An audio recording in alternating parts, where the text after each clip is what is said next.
Why do we feel obligated to buy Girl Scout cookies from a colleague's daughter, even when we are trying to avoid sugar? The answer lies in one of the most powerful psychological forces governing human behavior, and it's been quietly shaping your decisions every single day of your life.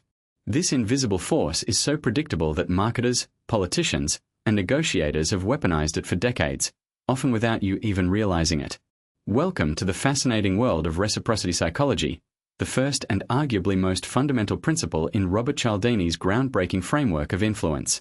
Cialdini, a social psychologist whose work has revolutionized our understanding of persuasion, identified reciprocity as the bedrock upon which human cooperation and social exchange rest.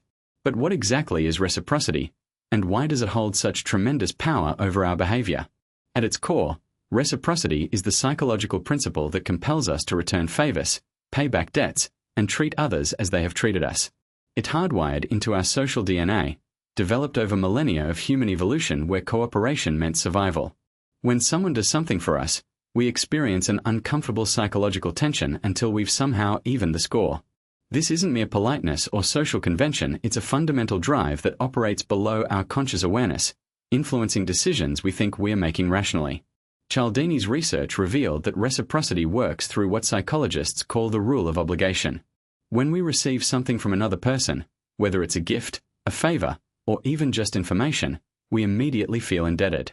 This debt creates psychological discomfort, a kind of mental weight that we are motivated to lift by reciprocating in kind. The brilliance of reciprocity lies in its automaticity. We don't consciously decide to feel obligated. We simply do. What makes reciprocity particularly powerful is its asymmetric nature. The person initiating the exchange holds significant advantage because they get to choose the timing, the nature of the initial favor, and often the terms of repayment. Moreover, research shows that we tend to reciprocate with something of equal or greater value than what we received, creating what Cialdini calls the exploitation of reciprocity. The principle operates through several key mechanisms. First, there's the perceptual contrast effect. When someone does us a favor first, our perception of what constitutes appropriate reciprocation becomes skewed. A small initial favor can generate compliance with a much larger request. Second, reciprocity creates a sense of relationship and connection.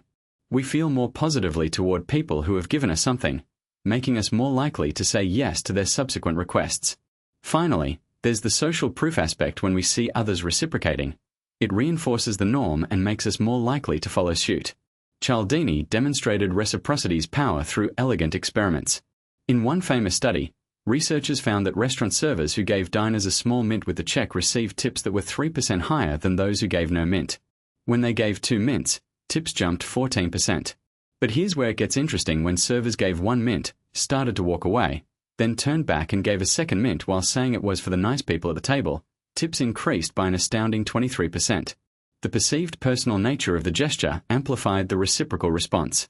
In the real world, reciprocity manifests everywhere you look. Retailers offer free samples not just to showcase their products, but to trigger reciprocal purchasing behavior. Politicians send constituents small gifts or personalized letters, creating obligation that translates into votes. Charities include small gifts like address labels with donation requests, significantly increasing response rates. Even in personal relationships, reciprocity governs the give and take that maintains social bonds. The digital age has amplified reciprocity's reach.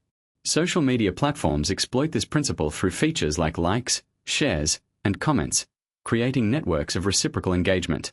Content creators offer free valuable information, building audiences who feel obligated to support them through subscriptions, purchases, or recommendations.